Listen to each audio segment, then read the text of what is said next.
नमस्कार, मैं दीपक। आप इस वक्त मौजूद है माखनलाल विश्वविद्यालय में और यहाँ पे कल शिक्षक दिवस बहुत धूमधाम से मनाया गया था। यहाँ पे शिक्षकों को सम्मान किया गया था और शिक्षक दिवस एक ऐसी प्रेरणा देती है कि जो गुरु शिष्य का जो सम्मान होता है वो परंपरागत से चला आ रहा है। वो सम्मान आज भी कहीं कहीं देखने को बरकरार आज भी मिलता है। तो हमारे साथ अमित कुमार जी है, जो कि इस इलेक्ट्रॉनिक मीडिया के यहाँ के छात्र है, जो कि इनके द्वारा एक यहाँ पे कविता सुनाई गई थी और इनके द्वारा यहाँ पे जो कार्यक्रम आयोजित किया गया था, किस प्रकार का पूरा कार्यक्रम आयोजित किया गया था?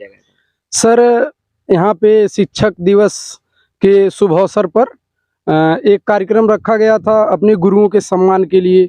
जैसे हम लोग जानते हैं कि गुरु और माँ बाप जिंदगी में सबसे बड़ा उनका हिस्सा होता है, तो सारे विद्यार्थी मिलकर के और अपने अपने गुरु के सम्मान में कुछ भी गीत हो, पंक्ति के माध्यम से अपनी अपनी अभिव्यक्ति कर रहे थे। तो मुझे एशिया के सबसे बड़े मंच पे माननीय कुलपति जी ने मौका दिया और मैं अपने गुरुओं के लिए कुछ लिखा था पंक्ति। वह कविता मैंने सुनाया। सबको बहुत अच्छा लगा और मुझे भी अच्छा लगा कि आज आप आए हमारे बीच में, ये जानने के लिए गांव से एक छोटे से बेटे को आपने एक अपना जो झोला छाप पत्रकार आपका नाम है, इसको लोग नाम से ही आंकते हैं, लेकिन आपका कद इस मीडिया जगत में कितना बड़ा है, ये सिर्फ महसूस करने वाली बात है कि आप छोटी छोटी चीज़ों को, जो वास्तव में बहुत बड़ी चीज़ें होती हैं, लोगों को ऊपर ले जाने का आप जो काम कर रहे हैं, इसके लिए तो पहले आपको बहुत बहुत बधाई। और मैं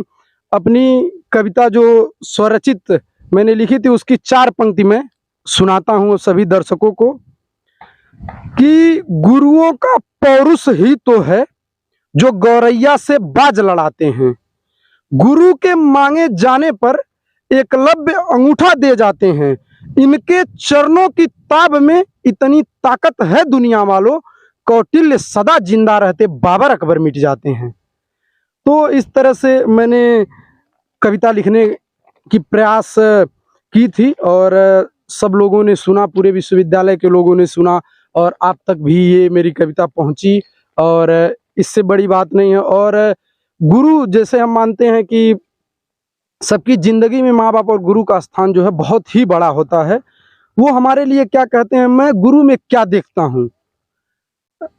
कोई युग हो, कलयुग, ये तो कलयुग चल रहा है, लेकिन द्वापर हो, त्रेता हो, किसी युग में भी, हर युग में गुरु की महत्व तो हमेशा शीर्ष पे रही है।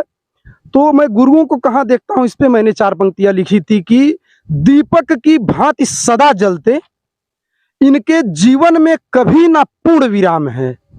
दीपक की भांति सदा जलते, इनके जीवन में कभी ना पूर्ण विराम है।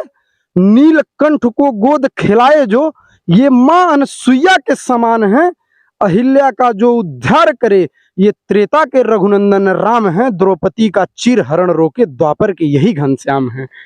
ऐसी मैं आपके जो यहाँ जो माखनलाल का आपका सफर रहा, कहा कैसे माखनलाल का सफर शुरू हुआ आपका? सर, पहले तो हम गांव में रहते थे तो वहाँ पे कोई ऐसी संभावना नहीं थी, लेकिन हमारे जो गुरु होते थे उन लोगों से मैं पूछता था कि सर मुझे पढ़ना है, मुझे भी कुछ करना है, बड़ा करना है अपने गांव के लिए, अपने शहर के लिए, अपने प्रदेश, अपने समाज और अपने देश के लिए मुझे कुछ बड़ा करना है, ऐसी मेरी रुचि थी।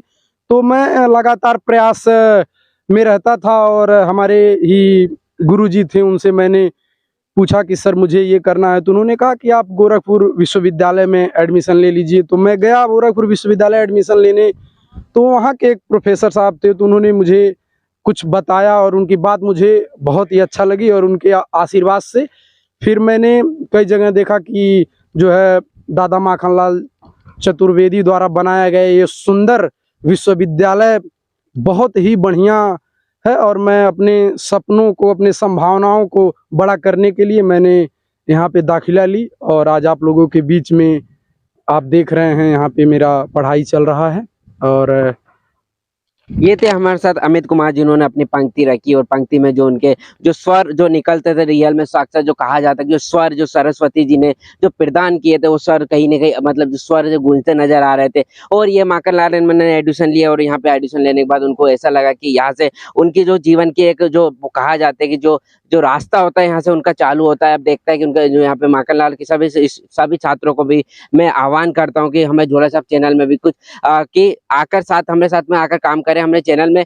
और अभी जो हमारा चैनल है अभी इसमें अभी बहुत रिक्वायरमेंट है, आप भी हमारे चैनल के साथ जुड़ना चाहते हैं तो हमसे संपर्क करें।